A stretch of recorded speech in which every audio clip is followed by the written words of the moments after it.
Your hair is glistening today. Shout out to that good old Hawaiian silky.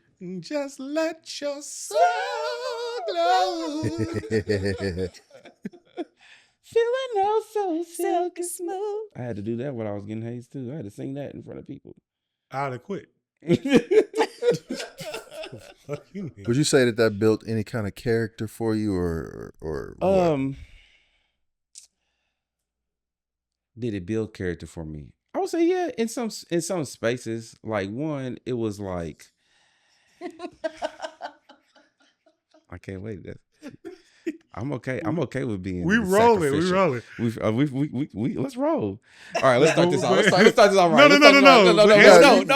We gonna get to it. No, we gonna get to it. We gonna get to it. Because his next question was. We gonna get to it. We gonna get to it. Let's get to it. Hold on. Let me kick this off first. What's going on, everybody? There's my camera right there. Welcome to the Eco Podcast. I'm your guy, Craig Moore. Excited to be with y'all for episode 2. Episode 1 was really, really dope. Had some really great conversations. Please make sure that you are joining us on Patreon. Make sure that you are joining us on all of our social media. Comment.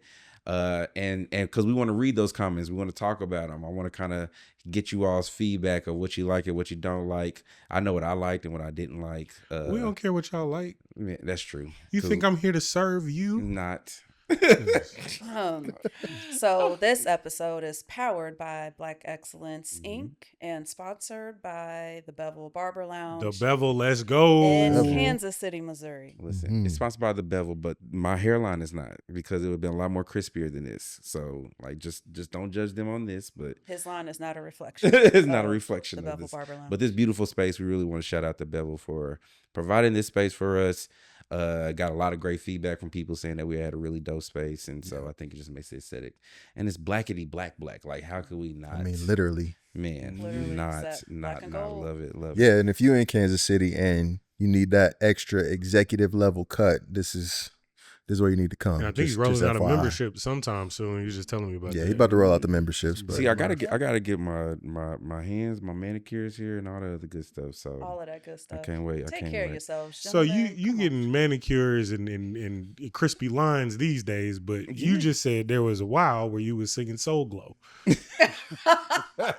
So yeah, tell us We about grown. that. I'm trying to get y'all reflections from. He's the last letting his pod. soul glow Oh, now. no. We good on that.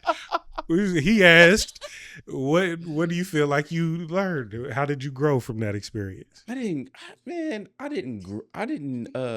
Watch what you say now. Watch what you say. Why y'all doing my brother like that? I thought we were moving How on. did you grow? Come on. Okay. Well, my so real let me say- question was there any character built Oh, in the character process building, yes. of participating? Yeah, I mean, so there is this. I think it built responsibility. Like, we were a bunch of high school kids, didn't know what we was doing. It was our first time in an organized structure where you have to be a band. You have to. I mean, but we were kind of doing it in high school too.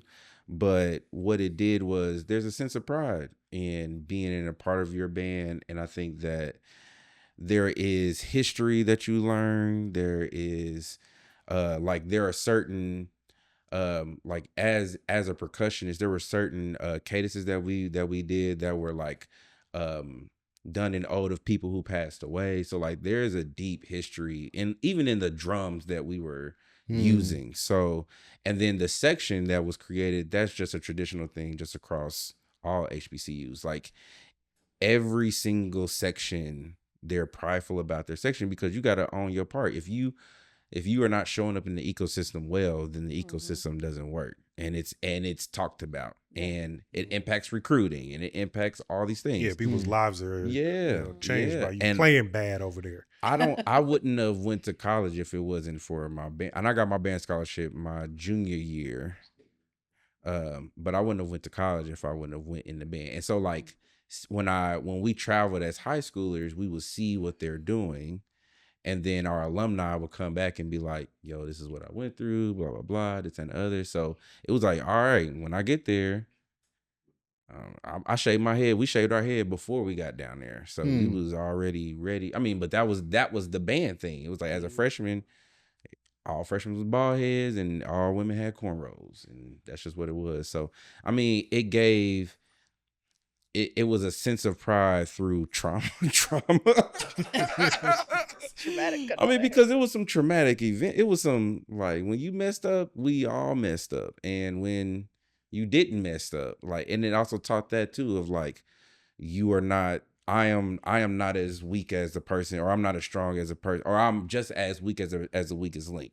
So you made sure that the weakest link was strong. So like, I mean, it did a little bit stuff like that, but could have been delivered differently. 100%. And so for context, we're talking about pledging experiences and Yeah. then being associated with An these really cloistered groups. But y'all are talking about tradition. Mhm. And then what you just talked about was trauma Yeah. in the process of it. Yeah. And with that, like, you mentioned this earlier, but I'm gonna bring it back.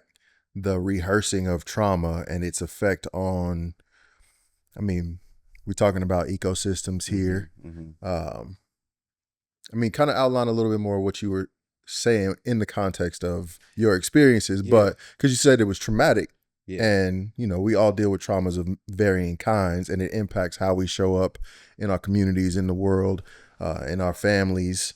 And what were you referring to when you actually discovered that when you were rehearsing this in your mind? The core of all of it was, I mean, I think it's all post-traumatic slave syndrome. You know, it's Charlotte Cole. It's post-traumatic slave syndrome. I think that when hazing was created, it was created to recreate an experience so that you have gratitude towards this new thing that you're a part of. Mm. And when the founders, so how it was explained to me, so I don't know if this is true or not. I'm not a Greek person at all. I do go to the East though. So if you know what that means, if you know, you know. But if you are, what I was told was hazing was a replication of the founders. They were in a study group. They were on majority of white campuses. And so they endured being hazed by white people. So like they were stolen. And so to stop being stolen, it was a rule that you got to make sure that you're with your brother at all times. Or if we're in a group, we're going to walk from shortest to tallest so that we have everybody's back. And or, you know, so there was these things that were incorporated in these founders or in these first iterations of these organizations that over time you no longer need to implement because those things aren't really happening right now. And as Dr. Joy would explain in her book, like, you create this unsafe space now that is deeply rooted in tradition. And so it's hard for you to separate what's good and what's bad. And that's where I feel like people are right now. So you said you feel like that's where people are right now? Oh yeah, because right now this reminded me, and and all this stuff. okay. So when I first started doing some of the work that I do almost exclusively or primarily with Black professionals and Black entrepreneurs, Black founders, I was reluctant to focus on that mostly because I felt like Black people didn't want to hear what I had to say. Not that people didn't want to hear what I had to say, but that it would get frowned upon, because that sentiment that you just expressed was one that I would, how can I say, introduce. I would submit it. Yeah. It's like the traumas that we assume nowadays, even in a society that by all means is not perfected, is not the same as what we actually draw on or call forth from the past in a way that justifies the way we feel today. Yeah. And so I'm not trying to belittle, I wouldn't try to belittle the way anybody actually feels or try to dismiss how people feel in their trauma, in their expressions of it. And there's varying degrees of this, right? But what I've learned is that the immense amount of personal power that we have, just as individuals, as human beings, but then especially as melanated, Black, whatever you want to call us, it feels immeasurable. And so to always look back at the things that, like, you hear people talk about how terrible things are, how everything is so bad, it's like it's just racist. So we have all these catchphrases and all these words that we use to describe what we think we're experiencing, but it's not the same as when they started. So similar to your I mean, your yeah, because I think there's a sense of without humiliation or turmoil, am I validated to have the power to tell somebody to do something? You know what I mean? Like, am I to tell somebody to do something. What you mean? because in I think in essentially a lot of these people, they want to become leaders, right? And that's what this fraternal order is about. It's about creating leaders. Mm, And oftentimes when they are going through this process, the person who you are in contact with the most is a person who just went through the process themselves. yeah, So the people who are, I guess, like going through the process, the people who they're most connected to are the person who just went the process again. mm-hmm. So that person is is not necessarily feeling like, oh, I got to teach you this history. That person is feeling like, oh, I need payback from blah blah blah blah blah blah blah blah blah. Or is it, I went through this, you got to go through it too. Same exact thing. So Yeah. that Black leadership historically, and our history is not very long, so this is not like, you know, um, the freedom fighters in our society. You know, Jesse Jackson just passed away, R.I.P. but he was in the throes during the, like, this is one lifetime, like when the time when people was getting dog sicked on them, Mhm. spit on, lynched, all that stuff still. And kind of post that a little bit, but still those people lived in that era, Yeah. right? And so that's still connected to our lifetime. And what I felt from Black people in general, but especially elders and leadership, is that sentiment Yeah. is that we went through this and you better learn what we learned. It's the same thing that people tend to teach currently. And it's this idea that because something happened, you better watch your back in the same way that I did, even though the world has changed exponentially since then. Not saying that not saying that everything is all, you know, I don't know. I don't But have a, couldn't you say that to say it's to prepare you for what though? for the hard things that you're going to face? How you know what's, Because if you can survive the hard things, Mhm. because here's another example. Um, my grad school advisor, absolutely amazing. Shout out University of Kansas. Hey, Dr. Watson Thompson. Raw chalk. Absolutely amazing. And the way that she would critique my research was probably harder than maybe one of her white counterparts, right? But it's to prepare me to be able to um, perform is not a word that I want to use, but it's being able to produce at a high level, highest quality. that's different. So Mhm. That's different than surviving hardship. you Rigor. have you written a thesis? No. I'm not That saying, was some hard shit. no.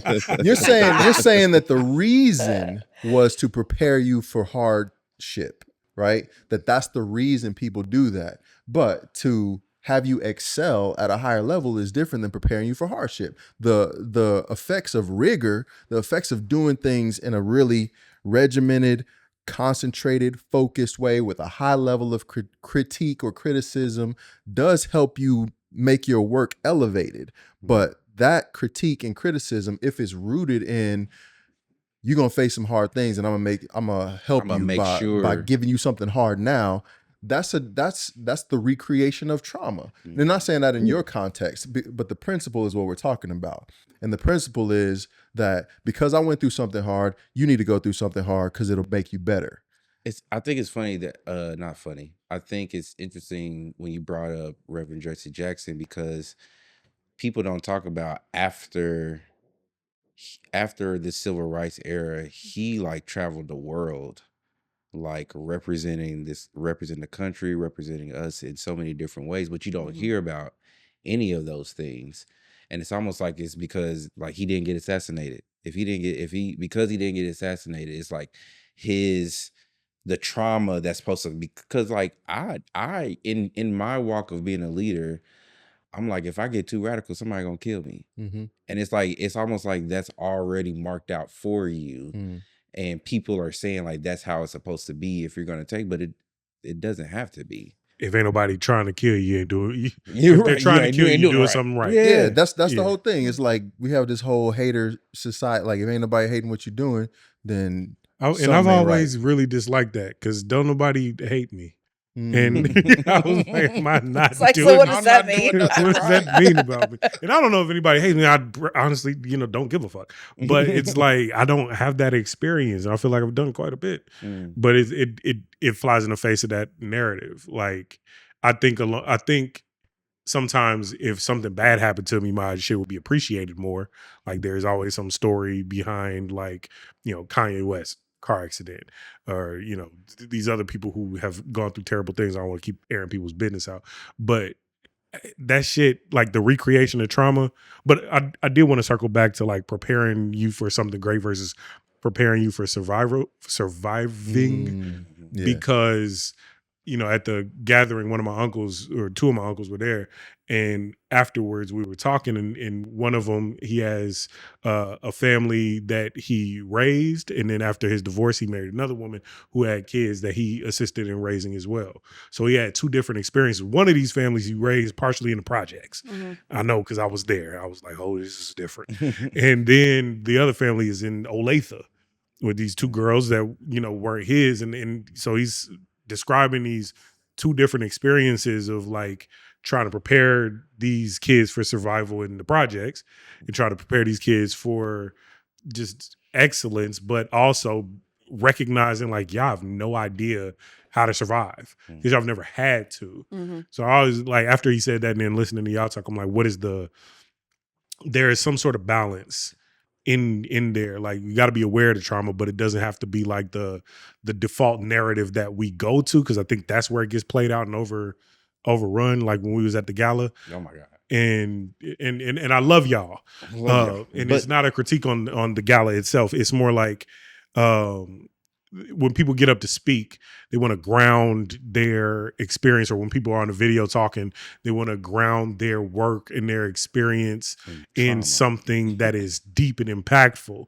And usually the way that they do that isn't by talking about their story in this context, because it's a room full of Black folks and it's an award ceremony for Black folks. So it always goes back to, well, the slaves had to do this. So like that's what it is for Black people. They reshowed George Floyd, bro. Yeah, it was a lot. This is what it is for Black people, and this is what I'm talking about. This is what made me scared to almost focus my work primarily or exclusively on or with Black people, because I was afraid that the message that doesn't have to stay your story would be rebelled against, or would be violently or vehemently opposed, because struggle, hardship, pain, suffering is the Black identity in America. And it is unnecessary. And in fact, at this point, it is actually counterproductive, in my opinion. Thank you. It's counterproductive to continue to hold this traditional idea. Again, it's not that old. We're talking about a few hundred years. Literally, people who experienced the stuff. So it ain't that long ago. I'm not trying to distance it. Right. But the reality of the way things evolve and the way life changes is so quick now. It's like, if you continue to identify yourself with a previous version of yourself, or an iteration of yourself that is no longer as relevant, you just recreate the cycle that created that, and you perpetuate the hardship unnecessarily. And so struggle it don't have to be our identity. That's the point. I think that's the thing, though, is that people, or let me just say, we are told that we have no identity. We are told that we don't have any ancestors through this trauma. No, that is the story. So that's the point. That's the problem. And those are is that ancestors. we have been given an identity about ourselves, a story about ourselves that foundationally is that. Yeah, because when I hear you say, I can hear people say now, when you say this doesn't have to be your story, or this doesn't have to still be being your story, people hear it as, then you are taking away my story. Because and staying with it, I'm feeling like it's not going to be there anymore. Mm-hmm. And so that means I got to move on from it. And because we have gone through what we've gone through and even trying to keep whatever stories that we have, this is the only thing that everybody talking about. Mm-hmm. And they keep talking about it, so it keeps on Because being so we the got to thing to keep talk it, about. Yeah. But what's the new story? Or what is a story that is new that you can take on? And of course, this is not singular. And I think that's some of the challenge is like, to be a Black person in this society at this time feels like you're supposed to be one thing or another thing in particular. And when you're not, you don't fit in or you don't get welcomed or whatever. So when you're generating or creating a new system of doing things for yourself, like how do you start really recreating an identity that actually is in alignment with who you desire to be more than who you think you have to be based on the past? Because when people talk about our ancestors and what they went through and all that, I get honoring that. But do you honor your ancestors by continuing to perpetuate the things that they dealt with, or do you honor your ancestors by excelling Absolutely. and moving beyond them? Yeah, it's using that strength. And that really goes to a lot of what we talked about in the last episode is understanding the truth about who you are and the strength that our ancestors went through to survive. That's the same strength that we have in us. And I feel the same way you do, because if we don't use that and really change the trajectory of our generation, our kids, our grandkids, generate wealth because we can, then man, did our ancestors go through all that for nothing? Yeah, but if you generate wealth, they're going to just take it from you. But yeah, if you do this, then Is that what they say? no, that's You an gotta hide it under that's the an mattress. example. So that's an Dig example a of hole in the back of perpetuating. the house. Put it Bury in it. a shoebox. Listen, if you Bury get it. really real about this shit, think about, and I won't really reveal this here, but I was talking to my wife a few years ago. I remember this conversation vividly. And it was a flip on the story of what it means to be Black in America. And again, I can't go into the details, but essentially, I'm trying to pick my words here. You got an NDA, nigga? What's going on? Nah, if you're the kind of people that can, I always come to this question again, is like, if your ancestors and the people who you descend from endured the kind of hardships of the stories that you've seen and heard, and you are still here, and you've helped create a culture that has infiltrated and influenced every culture that you can think of globally in some way or another, then who are you? And are you a people who is pitiful and who is like downtrodden and who are victims of existence? Or are you a people that are so spectacular that it doesn't matter what comes your way, you can excel and you still excel? Right. Because that's the story. The fact that we're even having this conversation is the story. The fact that we have examples of people who have invented things and done things, and that they did it in the context of a society who supposedly was trying to destroy them, and they're still here through each of us in different ways.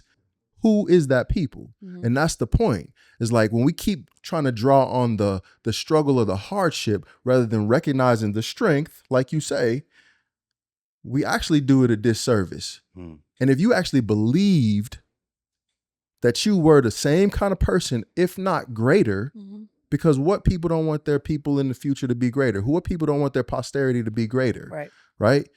If you are not even greater than that, like what are you even doing? And so to acknowledge that's the harder part. That is the harder part. That reminds me of that Marianne Williams quote, or whatever the woman's name is. I think the name of the book is Return to Love or something like that. And it's the one that everybody quotes, is that our biggest fear is not that we are, insignificant. Our biggest fear is that we are more powerful beyond measure. Yeah. And so when I started to acknowledge the possibility and the probability and the inevitability of that, it got scary because of what you're talking about, what you said. It's like, if I really come out here and shine, somebody's going to try to cut me down. Well, that's possible.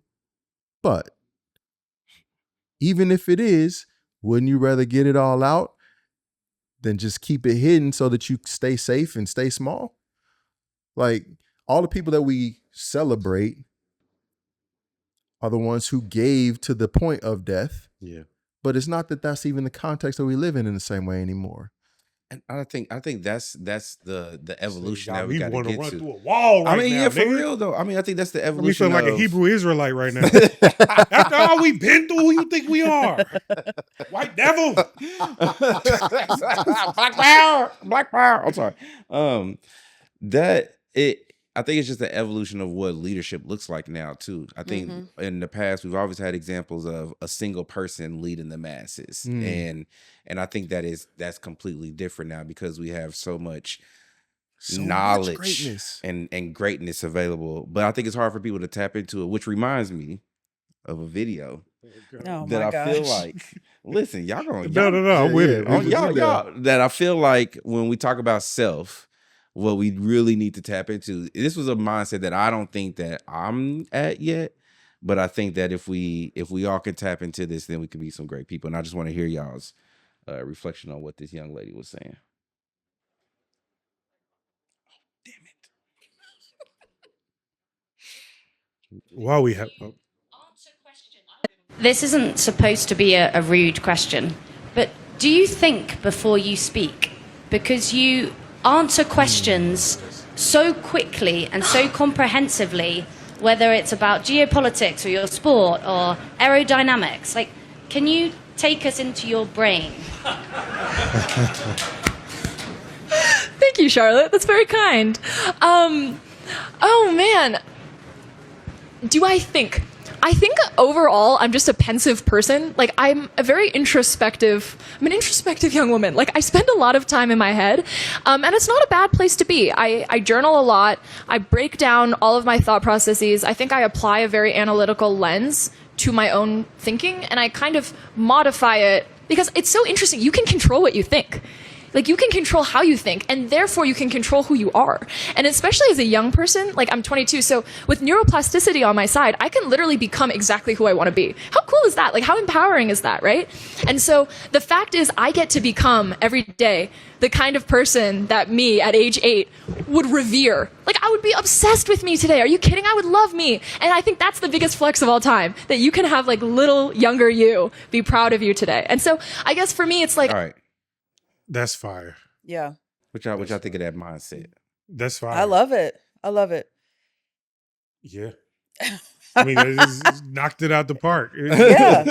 I mean, Yeah, Olympic- because you can control how you think, and I don't know if we understand that to the extent that we should. I read somewhere, and I was actually talking to my daughter about this. I recommended that she, at 12 years old, write down the dope things that you've done, because what At can 12 is a big deal. Too. Yeah, it is. Because what can happen is you can probably remember all those times where maybe you made a mistake, or maybe you looked a little foolish, maybe looked a little silly, and you can remember all of those things, but it's not always the good things that you've done, the successful things that you've done don't always come to the surface as easily. And so that's why I love what she said, because you can program your mind to where the default is positive. Did you have her do that out of, like, was she criticizing herself or something? Nope, not at all. I don't even remember what brought that on. We was just chilling Saturday night at the house, just hanging out. She was practicing. She stays practicing her majorette. And I can't even tell you what made me even think to say that.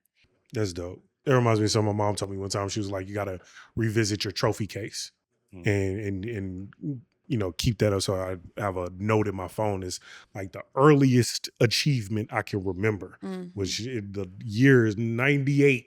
And then just going from there all the way up to today. But like what she's saying, I feel like it's powerful because I feel like I had I don't know if I said up here last week, but I feel like I hypnotized myself at a certain point Mhm. in order to, like get into my body and understand myself as a person. Mhm. But a big part of that, a big component of it was learning, like she was talking about, thought patterns. Mhm. So I remember I was getting into it with my daughter's mother. Whew. And but I called my homie Dan, shout out Dan, and I was telling him about the situation. And because I was depressed, I was sad and everything, and she went off, like Mm. completely off. And I had never been responded to like that when it came to sadness or depression. Mm. Usually people were very kind and gentle about it. Not her. Mm. Not that day. And so I called Dan and I was like, nigga, tripping. You know what I'm saying? This is what happened. And he was like, man, I feel you. That sucks. But like, to be honest, don't nobody want to be around that shit all day. And I was like, God damn. So he said that we had that conversation and I went inside and I took a notebook and a pen and wrote how I was feeling. And I don't know why, but it was like, what's the first time you ever felt that emotion?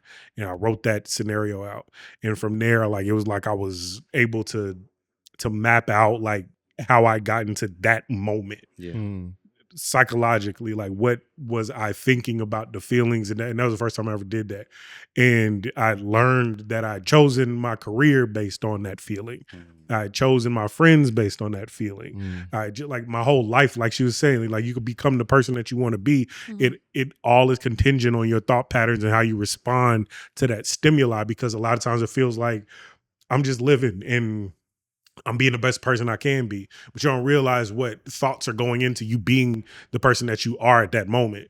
And that shit is revelatory, because if you don't take that time to do it, you end up in situations like patterns and whatnot. And then people from the outside are either distancing themselves from you or not working with you, or you're not getting what it is. What happened to me. Like I was like, what the fuck's going on? But it was because I was getting in my own way by not being the type of person that Mm. could receive. I don't think Mm. people understand how powerful journaling is. Like, and not just the exercise of like letting go, but how powerful our brains are to hold all of this information Mm. and then allow us to file it down and single it down into these characters for us to kind of review and see over again. Like that is such a powerful process that I think in itself should allow people to realize the energy that it gives off when you actually kind of do it on a consistent basis. Mm. I had to actually teach myself to write about the happy things, to write about the things that were great, because I thought that journaling was me talking about all my problems Mhm. and just getting them down on paper and this that, and the other. And so that's what I continue to read or reflect on. Yeah, you And then it used the just word. continues to put you in Yeah. this cycle. So I had to start it off with like, well, no, this is actually what I did. I had to do a compliment sandwich to my damn self in my journals. Well, what- And that's exactly why I don't like hanging out with rappers. That is exactly why I hate hanging out with rappers. Rap niggas just constantly, like, you don't realize your brain is just in a cycle. Yes. And if you are constantly just reinforcing that with, God damn it, Mm-hmm. you just unlock something. For you. Well, Thank you. you used the word, but I was about to ask you, like, what is journaling typically called, or what is it called when you start writing something down that you got inside? Mm. It's reflection. Reflection, Mhm. yeah. But what is a reflection? Mm. Reflection is of you you. looking at yourself. Yeah. Mm-hmm. And the thing that I got from that video was she talked about loving herself. Yep. Yeah. Like, it's, And really liking and enjoying her time with herself. yeah, like she was ecstatic about her Being own in her thoughts. thoughts. Yeah. Yeah, Oh she my was like, God. I'm in my head and it's a nice place to be. Mhm. Like, we're all conditioned to do certain things.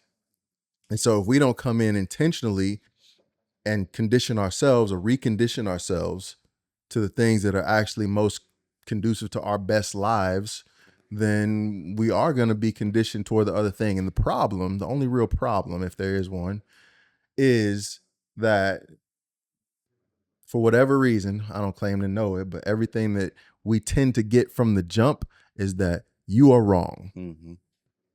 You're always being corrected, not celebrated. Mhm. Even the stories, the religious stories especially, like you started out full of shit. Like there's nothing good about you. Like that's literally the message.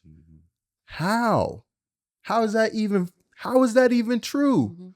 Like, and it took a long time for me to get this. Like this ain't something that that I literally just like popped up one day. It just never really made sense to me. And so, but I still took it because it was what came. It came from people I trusted. It came from things that I thought were good. Whereas like, yeah, I'm just this. I'm just trying to figure Right. it The out. sinner saved by grace. Yeah, like that whole premise is the thing That's that through everything. yeah, you start out full of shit. Yeah. So why would you think anything different? I'm even like, we got little kids right now. You know, I got big kids and I got little kids. And the big kids, one of them in particular tells me how all the shit I did when they were a little kid was damaging. And so it used to be hard to hear because I thought it was just somebody, she was just digging at me. But I listen to it with a different ear now where I'm like, that makes sense. I was in that whole phase back then. Right. Where 20 years ago, that was my story for me. Mm-hmm. But do you, I think that I'm about to play devil's advocate a little bit. Yeah, let's go. I think that I'm soft parenting my kids right now. I always have been. We don't believe in spanking our kids, which I'm anyways. And ain't that hard to say? It's hard. Yeah, see? Because it's so deep that we think that that's the right way to help somebody be great. Now, but when my kids ain't listening to me, I'm like, why wasn't I spanking your ass from 3? Let me ask you this. So that's how I can give you the look. That's like Craig, that's how deep it goes, bro. Yeah. That's how deep it goes, that if there is any kind of resistance to you, because I already been through this, so I know what I'm doing. I know what I'm talking about. You like the person that came before you and that pledged before you. It's like, I went through this, so you gonna go through it. Like that's just a reflection. It's a reflex of the reflection that we were taking. Reflection. Because I stopped corporal punishments in my house and spankings because I saw fear. Yeah. Mm-hmm. And it was like, am I here to inspire fear, or am I here to inspire like critical thinking? Right. Am I here to inspire like conflict resolution? And that fear, like that was the reflection. Like I remember feeling like that. I remember adults like positioning themselves. I was kind of stubborn. Nobody about to punk me, but like, I recognize that, and it's something that just feels like I don't want to, you know. Yeah, I had a professor in the field of applied behavioral science, and the whole premise is how can you get someone to elicit a behavior that you're looking for, and you do it through reinforcement. Waterboarding. And Waterboarding. But one thing that he told me, and it stuck, he's passed away a couple years ago, but one thing that he told me, and it's always stuck with me, is catch them doing good. Catch your kids doing good and reinforce that. Yeah. Because just that praise alone, yeah, I mean, who doesn't like, you know what I'm saying? Like, it feels good. I mean, it's a natural thing that, like, watching my 20-month-old just be a person, and she don't listen to everything, not at first. But I be asking my wife, I'm like, man, who is this girl gonna be that she's just it's like so like surrounded by so much love and celebration. And being an older parent to a new kid is like, I'm grateful that I get to experience this, that I'm having little children in my 40s, because I'm at a whole different level of composure. Telling your wife, you hear that, baby? whole other level of composure. I recognize that everything ain't that serious. And even as a younger parent, it was still just like I was reacting out of my own fears more than I was really trying to instill something where, you know, they might reach for something that's going to potentially hurt them, and I would react, but that would cause the negative reaction of like fear. And fear is a very efficient tool. Like the human being responds to fear more quickly than almost anything because there's a survival mechanism that we just operate on. And so if we feel like there's a need for survival, that's what gets our attention quicker. That's why the news cycle is just starts with don't miss this. Something bad's about to happen. We'll tell you in a CNN second. just has breaking news Yeah, constantly. like, Right. like, and this is what's happening to us over and over and over and over and over again is that we get that trigger. So in little subtle ways, every single day we're being re-traumatized as we stay plugged into all the noise. It brings me to this book that I read. My wife suggested that I read. It's called The Whole Brain Child, and it talks about how you develop your child is truly developing their brain, because they are literally connecting cells and things through every experience. And so then when that experience happens and it's connecting, okay, that is what I'm now programmed to do, whether it's fight or flight or whatever the case may be.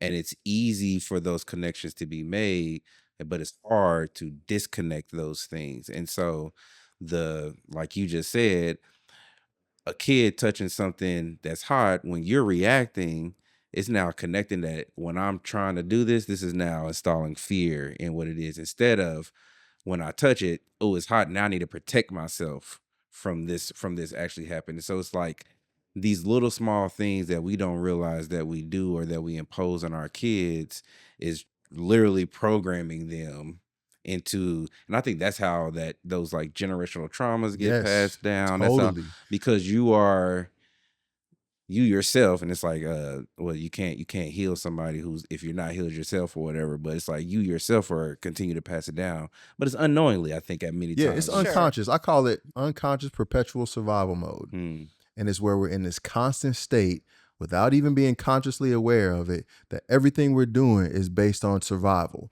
And that's why it's no longer relevant. The level of survival necessary for our ancestors is not the same as what it is for us today.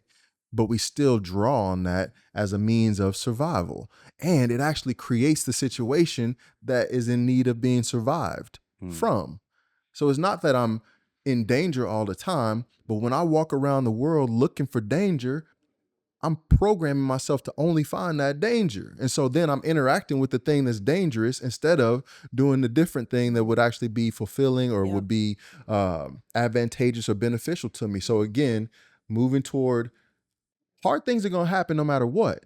Like I remember when Avery was first born, and I remember the first time she like really cried about something, and it just broke my heart, but I was just like, baby, I know I can't change it, but I'll just be here with you through it. Like I didn't know what she was hurting for. I didn't know what she was upset about. I didn't know what was causing her to feel distress.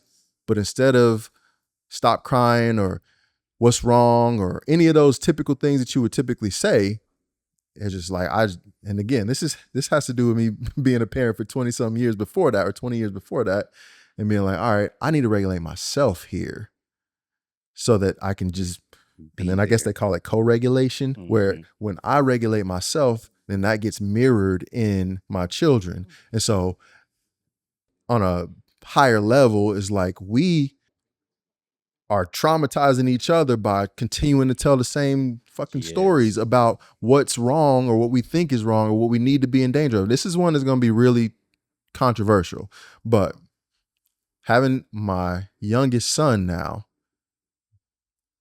and I'm like, I'm not giving this dude the talk. I didn't give my other son the talk. I'm not sex talk or the race talk? Nah, the race talk. The you're a black man in We America gotta have talk. a lot of talks. Sex talk, Right? race talk, But taxes I talk. mean, yeah. Like, Taxes talk was a big let one. me officially say on the record, fuck that shit, because I'm not gonna condition my own son to be afraid in a situation that he may not, because I've seen it. And if you believe and if you understand that you're really as powerful as you are, you recognize that you can make something go any way you want it to go. I didn't have the race talk with my kids. I just informed them about Black history, right? But I did have a specific talk with them after they reached a certain age. And it's you don't have to be a motherfucking clown for these white people talk. Because they've got examples in media of individuals that, I'm part of the culture, bro. So like, I know that there are gang members I love listening to that go and do sold out shows for white kids. I know that there are people that my kids watch on stream or on TikTok that travel the world, and the people that interact with and pay their bills are all people that don't look like them, leading to this obvious conclusion for a lot of people that enter into that space that's like, if I just behave this way, then they'll appreciate me, they'll love me, I'll do sold out shows, I'll do this, I'll do that. And the optics of it just make that correlation so clear. And it's a trap that I fell into, especially moving to Hollywood. Like, you know, oh, Craig can come. They don't say he's one of the good ones, but it's one of those things. And my mission in telling them that was to be free. Like, be free to be yourself. Be free to speak the way that you speak. Feel free to do all those things. But if you feel uncomfortable because somebody wants to use that for their own gain, for their own cool, for their own whatever, like, bow out. Don't be a part of that. And I feel like that's a leap in another direction, because when I was 15, I went to Missouri Introduction to Engineering at Mizzou. That's the only time I ever been on a college campus to this day. And it was all about like introducing us minority children from Missouri to engineering. And we was acting up. They had us staying in their dorms. We was teenagers. I wasn't doing none of the malfeasance, but you know, let's just say condoms were used in that dorm that week. And but the counselors and the people learned about all this, and they took us to the theater that they had on campus, and they made us watch Roots. Oh wow! Oh, all day. Oh my gosh! Watching Roots. Wow. What? Not sure what the outcome. What did you want us to learn at this engineering camp watching Roots? The mission was for us to be like, you know, this was our lashing. This was like, you remember where you came from. And these are black folks. See? Remember where you came from. But their message was like, they were trying to help. Be acting the way that you're acting, because this is what we had to go through to get your black ass here in Missouri, which was the last motherfucking slave state. And y'all here acting for. That's what they wanted us to take from. That's what I'm saying. It's not intentional. It's not intentionally like maleficent. It's not. It's so even the psychological manipulation. Yeah, but so I'm not even vilifying when people do it. It's unconscious, one, and it's actually, I think I'm helping you. I think I'm helping you by helping you see that this is who you are. That's how deep the conditioning goes. That's how deep it is. And so the intentionality to unravel it has to be when you like really saying something to yourself, or when you reflecting on who you see and you're like, oh, like, do I have the courage to really look? Because when I can see it fully, now I can actually be more conscious about how I'm approaching what it means to be me. See, but that's the thing. Like, so in that context, or like parenting, or especially what I've noticed in business and then in the nonprofit space, a lot of shit is about identity is just never spoken about as being about identity. Yeah. Like a lot of meetings you get or you don't get based on identity. I would say every meeting that you get or don't get is, and probably every dollar is to some degree based on how you see yourself and how you're allowing other people to see you. Like in that context, they're sitting us down to say, like, did you say the N-word? Quote unquote narratives. Oh boy, we ain't said nigga yet, so I thought get it in there.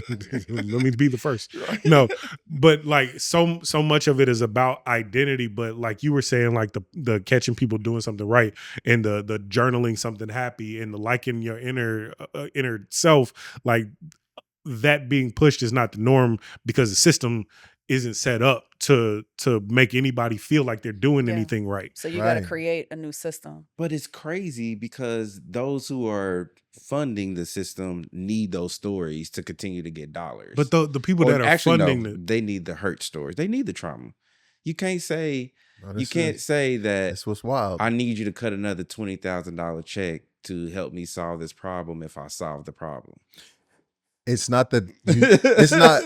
So you did too good of a job. You're identifying a fundamental flaw, if you will. Mm-hmm. It's not a flaw. It's a system. I mean, It's that's what I said. working as designed. This is how yeah, that's how it's working as designed to work. It's a system, yeah. Yeah, but it's flawed for like this is what keeps people in this like hamster wheel, just doing the stuff, going through the motion. So you don't have to actually have any real result. You just have to claim that you have the problem. Yes. And so I perpetuate the problem. And so again, I mean, I know you're talking specifically about the nonprofit world in part, but It's everywhere. yeah, that's what I said in part. But if you solve a problem, then there's no need to do the thing anymore. So our organizations, our individuals perpetuating their problems as a means of having some sense of viability. Like that's the thing. And are we willing to step out of that to be able to have a chance at an identity, at a viability, at a purpose that doesn't involve having to just tell the story? Like this girl that you just showed, she's like obviously making an impression on people with her responses, but it's because of how she fundamentally sees herself. Yeah, she created an identity. Yeah. When most of the world don't have one. Well, they have one, but it's like imposed. Like this is who you are, right? Or you take it on inherently by the environments that you're in, where people tell you stuff about you. That's what I mean by don't have one. Yeah. If you don't craft it yourself. But you do have one. You identify as something. It's just not intentionally your own. Yeah, I dig that.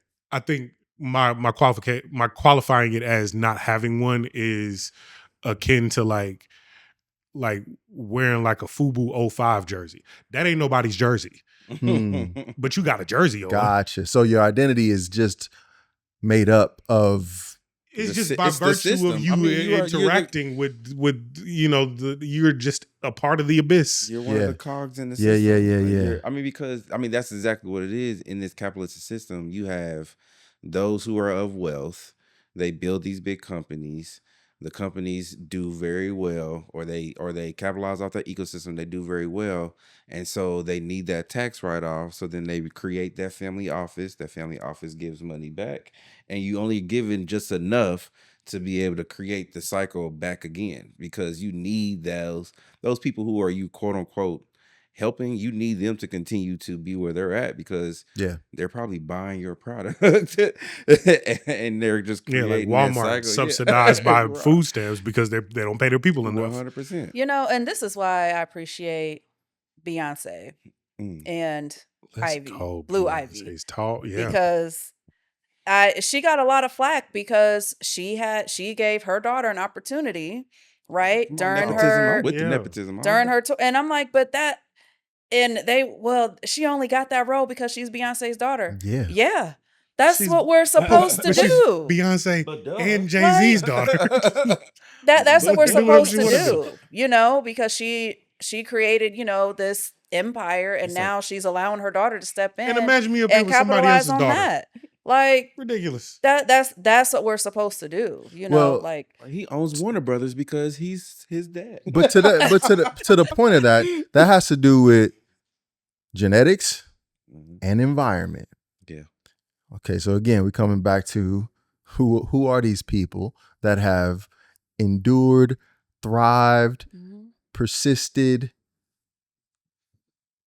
just have genius just out it's not even measurable. And I'm not comparing other human beings directly, but I'm just saying, if you look at the ones who's supposed to have this pitiful ass story of just being descendants of slaves, whatever that means, it just means that your people were captured. It means your people were because they're not conquered. Slaves. Like, did you hear about, I think it was a student who corrected a teacher talking about when the slaves were brought over, and the student was like, slaves weren't brought over, people were brought over. And you labeled and it's so question all those stories in the first place, not just the validity of the stories, but the purpose of the stories. 1, 2, with Blue Ivy, it's genetics and its environment, because I can see some of the things that are characteristic of me come out in my children just by virtue of them being my children. Yep. And then I actually nurture some of those things in a specific way. So it's completely natural for Beyonce and her daughter to actually emulate the same thing that she created, which Beyonce is emulating something that her parents helped facilitate. Yep. Like, this is not unnatural. It's completely natural. So for somebody to come and be like, oh, that ain't fair. No, it's not. What is fairness? Like, should it be that way? Yes, because that's how it is. Absolutely. Like, and so how do we embrace that and have I feel like I've been talking hard this whole time, but I guess I'm really passionate about this because It needed to this come shit out. is it. What is the crux of your work too? I mean, it's the crux of my work, but it's not. The reason that it's the crux of my work is because I see it as the linchpin for so much for anybody, but especially Black people in the United States, because you have this story about who you're supposed to be that is so limited to one little thing that when you go outside of that, one, it's scary, but two, you get vilified if you talk against it. You get vilified if you say something other than that story because we are so addicted to struggle. We tend to be so addicted to struggle while also having this burgeoning greatness trying to get out. Like, that's the inner conflict. Whatever the story is supposed to be told on the outside, but then we got this stuff bubbling on the inside where we're like, nah. So if you had the courage, or if you created an environment, if you crafted an ecosystem where it was the default to focus on your own greatness and focus on really loving and appreciating yourself, not in the context of your history, but acknowledging and recognizing the result of that history, bro. There's no limit to the trajectory that you could be on, Right. which may be why the stories are perpetuated, because the system at large cannot thrive without most people And- thinking that about themselves. And I also believe that there are folks out there who maybe they're afraid, just like you said, of greatness, Man, or maybe by you deciding to be brave anyway, it calls out that they're not brave and that they're not willing to do the things that they need to do. That they got the to- 05 jersey on. Yeah. Whatever Who you is want this nigga with I his don't know. name And be on his okay with back? having the 05 jersey on. You I don't wore need a the captain's 05 jersey. jersey. No, I- ain't I nothing wear wrong with the everything. football 5. I saw a white dude in France with one on. He was in Paris I sitting wear at a coffee everything shop with boo-boo. an 05 jersey. Look I at said, Fred. come on. Shout at out Fred. Come for on, us, Pierre. for What us up? by us.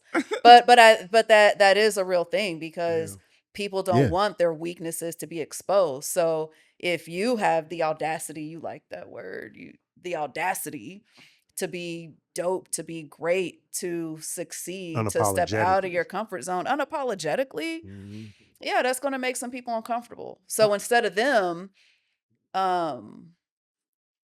being inspired and taking actions from being inspired, or seeing an example and taking actions to, okay, why not me?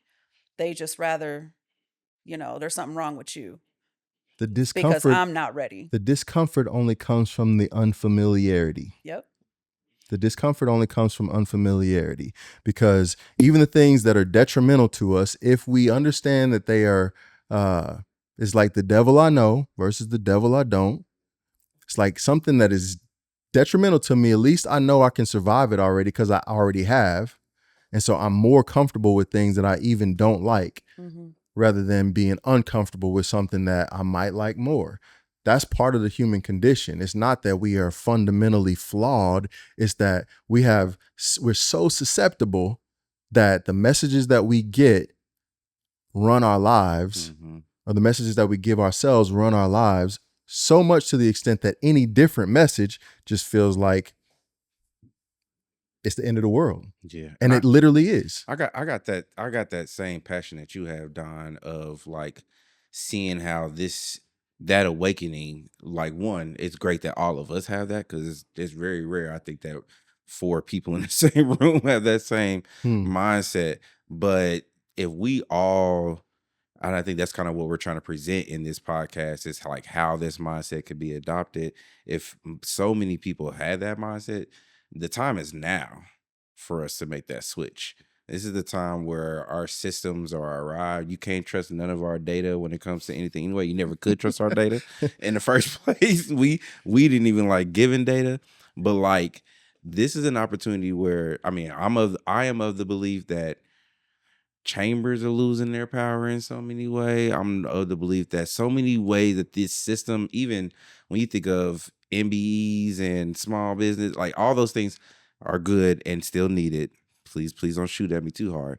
But the system is evolving to where some of those things, and the reason why those things are needed, are no longer the priority.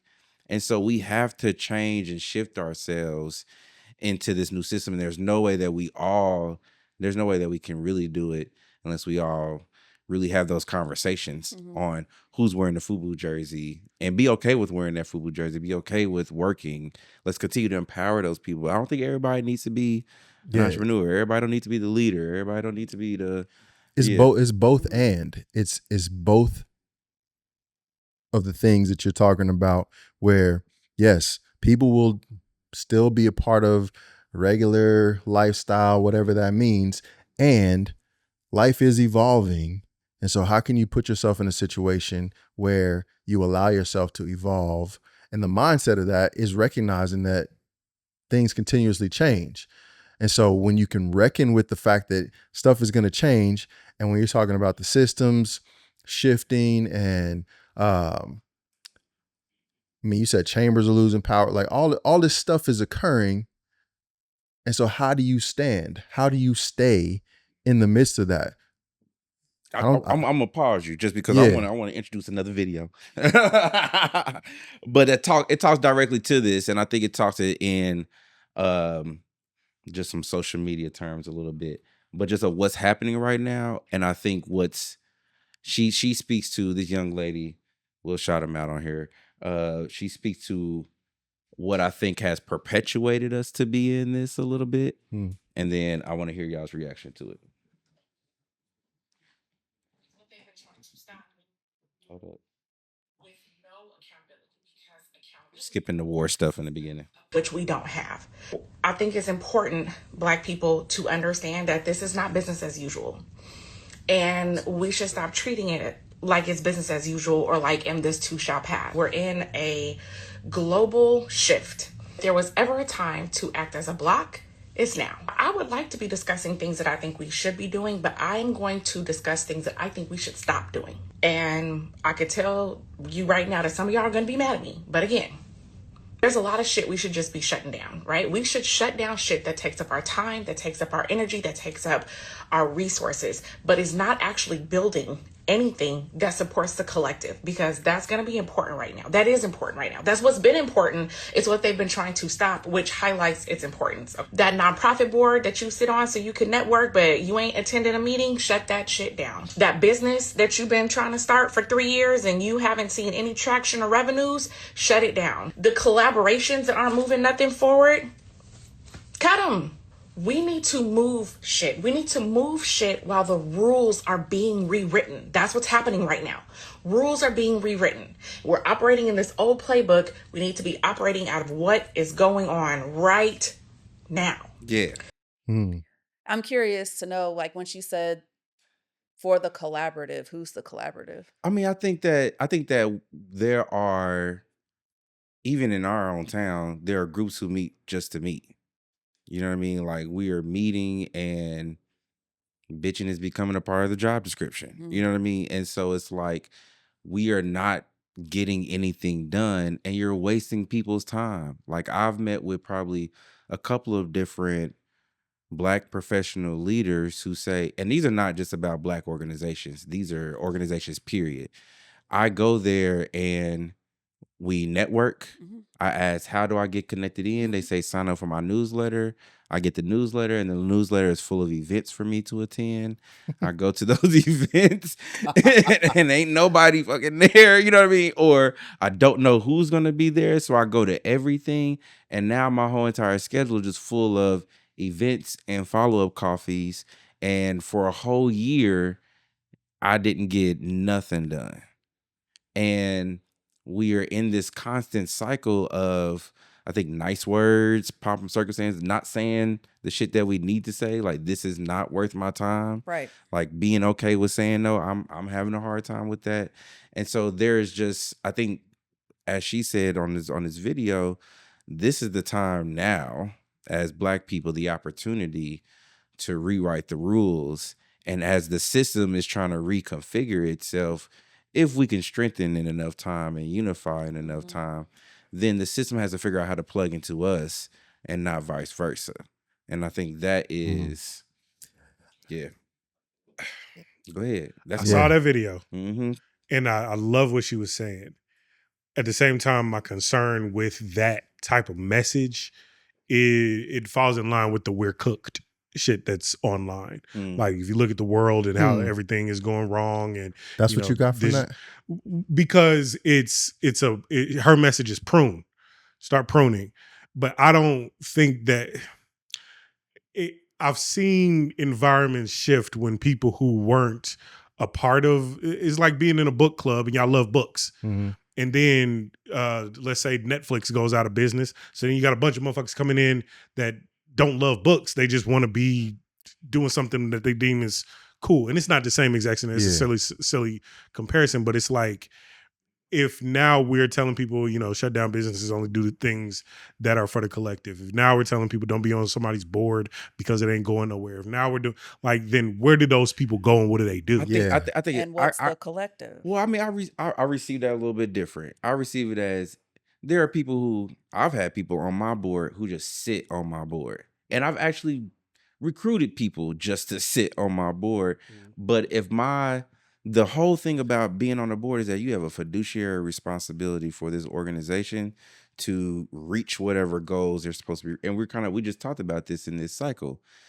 You should be working yourself as a board. You should be working yourself to close because I'm solving the problem. But people are not doing that because they are holding a title just to be holding a title. You know what I mean? Yeah. Or, you know what I mean? Like, or I'm sitting on the board of a nonprofit that really don't need to be a nonprofit. You know how many nonprofits are in our city that don't need to be? Like, and how many Black-owned businesses have closed that I wish didn't close, and that probably if 5 of the businesses that are still open that aren't really doing that good, if they just would have not opened their businesses and worked for those other businesses. But see, like I feel like that's different issues. Like businesses that for all intents and purposes fail here that otherwise would have been good businesses fail because of other reasons, not because some niggas on the board not doing his job. It's because of mismanagement of marketing or mismanagement of funds, or because that's just how it goes. Okay, I'm going to be controversial just a little bit. Yeah. Well-known restaurant that was on the corner of 18th and Vine. Okay. Had 2 locations, one up north. And I thought was killing it, right? But I think that's a poor example because there's so many other restaurants that's in great proximity to them. How about that? That's another thing. All of those restaurants share the same staff. All 3 of those restaurants pretty much recycled the same staff. So you never really got, great. I mean, I don't think the ecosystem was built in the right way in that restaurant area. So then you have, for me, there's another restaurant that opened up that I'm gonna say served drinks downtown in an old cigar spot. Okay. And they opened up a restaurant all the way in Johnson County and actually took some of that staff because they were regulars, blah, blah, blah, and took them out there and completely failed. Like completely failed. Yeah. I feel like if our ecosystem was tight enough and strong enough that we would identify I don't want to say who should be because I don't want to feel like you could control what somebody does or not, but there should be strongly suggested ways in where those resources go so that things could sustain better. And I'm probably not giving out a good But that goes example, back to but Erica's point about like who's the collective, because it's like, do I want my influence or finances or like all of that to go into a place that staff just cussed me out last week just because they part of the motherfucking collective? But I mean, you know what I mean? I mean, but you. So go ahead. She acknowledged that maybe it would be better to talk about the things that you should do that should be done, but she decided to make that piece about talking about what to stop doing, which is actually something that we don't do as much because it's easy to tell people what you think they should do. It's less popular to talk about what needs to stop being done, even especially if it's something that people think is what should be done. And I don't think she was speaking about, she was just giving examples maybe in her world. And it was like supposed to be kind of a message to somebody who is just going through the motions, but not really producing something. That's what I got. It's like you're sitting on that board to network, but you ain't really doing nothing. You supposed to been starting that business for 3 years, or you got that business and it ain't got no traction and you ain't got no revenue. Go ahead and give it up. And I think the point was that she's talking about consolidating energy into different things rather than dispelling it or distributing it in things that are actually superfluous, like that is just stuff. And this is kind of what we tend to do. So to say stop doing something, like that's really one of the first steps in transformation, because you're already in motion doing what you're doing habitually. And so often you got to stop doing something in order to be able to retool and do something different. You can do them simultaneously, but you still got to stop something else, because otherwise you're just spreading yourself too thin. And one of the things that I think that is probably more controversial, and I just tend to think like this, I wouldn't consider myself a contrarian, but when people talk about the collective or the community or all of this, I don't think you need to be unified. I don't think you have to have this collective unity to have the kind of shifts that you're talking about, because the shifts are already taking place. You're just participating with them. Whatever's going on on the earth is going on. And that's my contention with it, though. Yeah. Like the idea that things are already shifting and people are going to be where they're going to be. Like the idea that we're going to start telling people, stop doing this list of things because it sounds good. Stop being on that board. Stop, close that business, whatever. But like the prescriptive nature of saying that to people because there's some danger that's coming, and we can all agree to that, is where I have a problem. Because I don't think that's where she was. I think she was talking about. I thought that was the context of it. I mean, well, the people who the message is for will hear it and be like, yeah, I needed to hear that. Like, it's not saying that everybody that's doing these things need to stop. She's I think she's talking about taking. And I didn't take it like everybody. Of course not. Like, there's nuance to it. Yeah. What I'm saying is, like, in the event that all the resources dry up and gas goes $10 a gallon, in the event that, like, you have to be efficient with your time and energy, people just will do that. Exactly. But at the same time, the situation that we're in now, socioeconomically, globally, like global economically, nationally, the vitriol or whatever, this is a moment. If people were wasting their fucking time, they would stop already. But I think that's the whole. I related to what she was saying because I'm looking at it as this shit about to get real serious real soon. For we agree on that. Yeah. And you don't want to be in that situation of, it's almost like it's like we all about to go on an overseas trip, and I'm telling y'all need to all get TSA pre-check, and then y'all choose not to. But you didn't say that. You didn't say don't get TSA pre-check. What you said was y'all need to stop going to McDonald's until we get like that. Yeah, I see where you're coming from. There wasn't a specific recommendation. Well, again, she started with, I could say all the things that you should be doing, but and I think that's where I'm having the issue. That's the premise of it just doesn't make sense to me because you're advising a negative from the jump. Yeah. Like, when everybody who hears that is going to, like, I heard that for the first time. And it was we have to have the advisory of negative. Like, if we don't have the advisory of you need to stop doing something, like, I think what Don was saying is actually like what I'm going through right now is that I have not stopped. I've been going and going and going, and I've been transitioning in this position, trying to get this going, and I have almost like lost myself to where now, like today, I was paralyzed. I couldn't even start, even though I have a whole nother job. But that's a different issue. But I mean, I'm saying though, it's like you have to stop anybody. I think there's even with somebody who is like, man, I know people who have been doing their nonprofit as a solo founder for 10 plus years. There are people who yell in business groups, I've been doing my business for 15 years. And that's the question.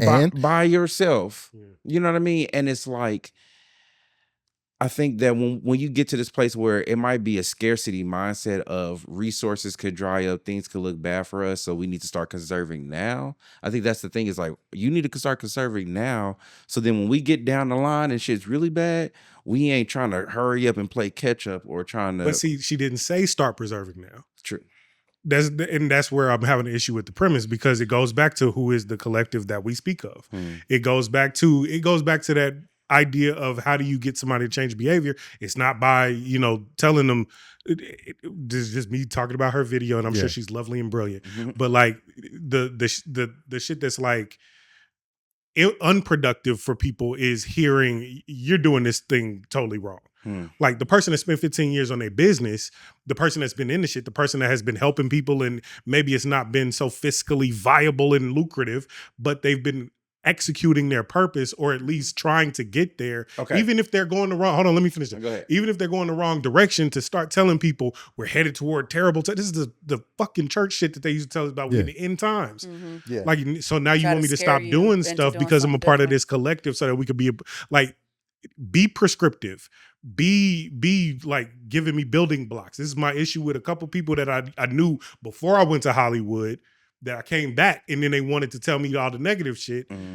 Nigga, like, that's not, I've never seen anything built that way. Yeah. Nothing. Yeah. I don't think we take enough time to really think about what our vision is for our lives individually.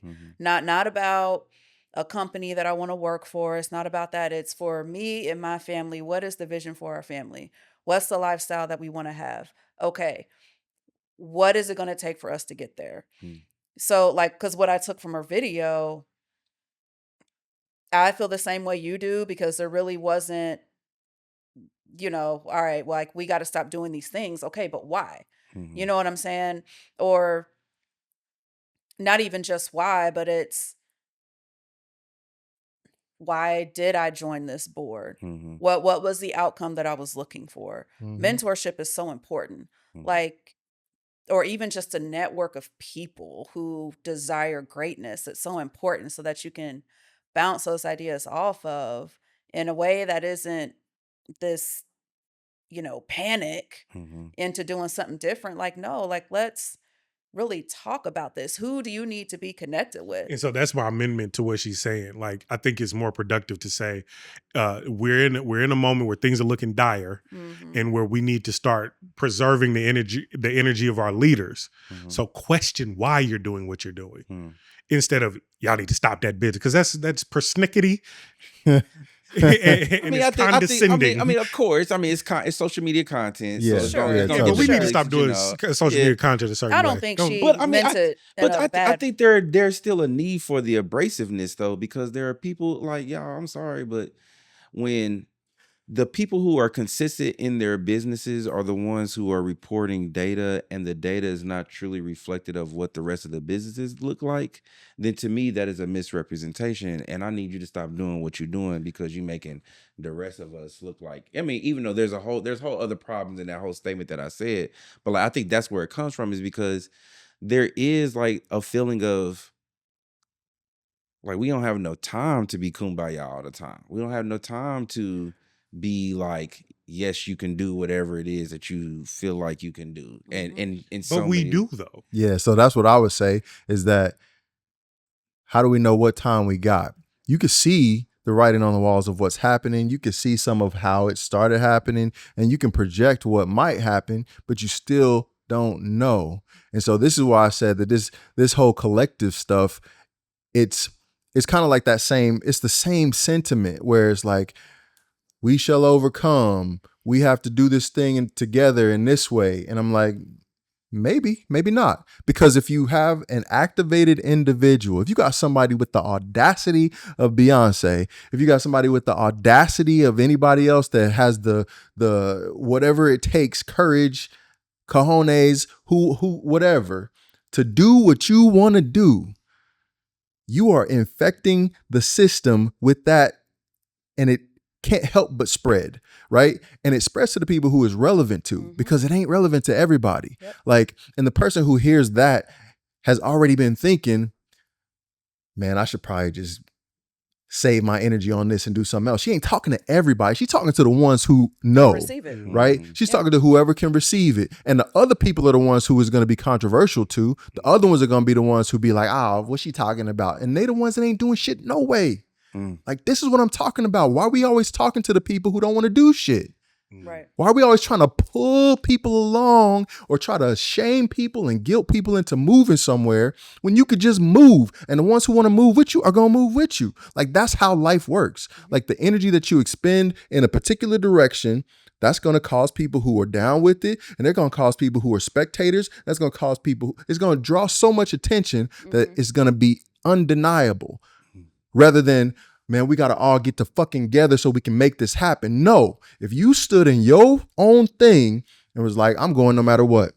They might kill me. They might like take everything I got. I'm going. When you do that, that's what activates the human spirit in a new way, because you realize you're more than what this shit is. You realize you're more than what all of this is. And you're like, all right, I'm living life now. I'm not trying to like contain it with fear or with shame or with whatever else. And when any one person does that, that's why they get hordes of people looking to them. But the thing is, we have a democratized way of getting attention right now. So there's literally thousands of people who do this and millions of people who give them attention that don't know anything about each other. That's how powerful this stuff is, right? So it ain't got to be everybody doing everything all together. If you just stand on your business, you will impact the world and the influence that you have already, which is going to elevate the people around you. And the ones who want to hate, they are going to. But that's only because of what we talked about earlier. Gonna waste time. Yeah, but the only reason that they're going to hate is because they don't know how to love themselves. Because they haven't reckoned with the story that they are much more than what they think they are and what they've been told that they are. That's the thing.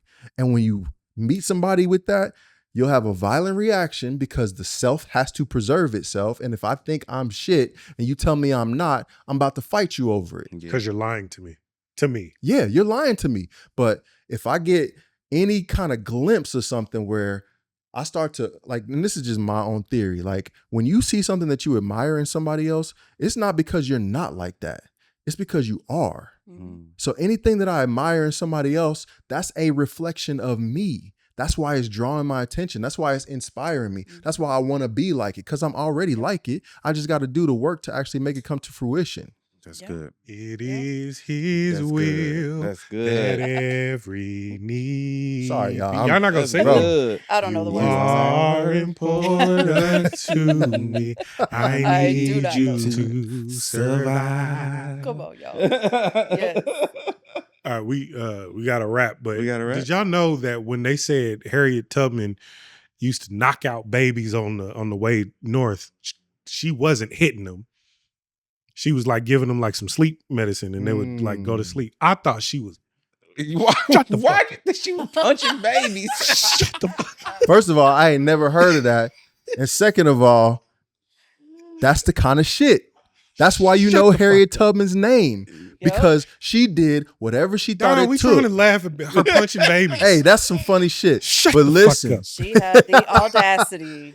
but that's all I'm saying. That's the only reason you know her name, bro. It's because she was knocking out babies. Oh yeah, She did the thing that seems extreme. she was Yeah. knocking out babies. No, she did. I Harriet don't even know Tyson. that this is true, but I'm gonna take your word on it. Take your word on it. Tyson. She did what she had to do. Harriet She did what Tyson. she had to Cosby the do. whole Harriet time. Tyson just punching babies. Not Hey. Cosby. Listen, man. It seems wild at first. It seems crazy in the I'm moment. gonna delete that. But it word. moves people. It moves people. things. It And does. it gets something done. She was willing to knock a baby out with whatever With her to fist. get them to safety Bring when me she little thought was Xavier. safety. By Bro. listening to the voice of God. And he said, "Smite thy child." He said, you got to shut the baby up. So got whooping cough. You got to I'm about shut to the whoop baby that up. Whoop that cough up at it. All right, Wow, y'all. this has been is good. This is a good episode. I really enjoyed it. I'm gonna leave us with a quote that I got off of John Hope's podcast. John Hope Bryant, is that his name? Yeah. And he says, "When the wind blows hard, you don't curse the wind. You strengthen your foundation." And that's what we hope that you do here when you're listening to us. you are listening to things and you're able to implement it to really grow your foundation and not just be bitching to be bitching. Our whole thing is to ascend and build your ecosystem. This is my ecosystem. These are people who I talk to on a regular basis that allows me to grow and be who I am. And I hope you find those people too. But until then, we see you next week. Peace.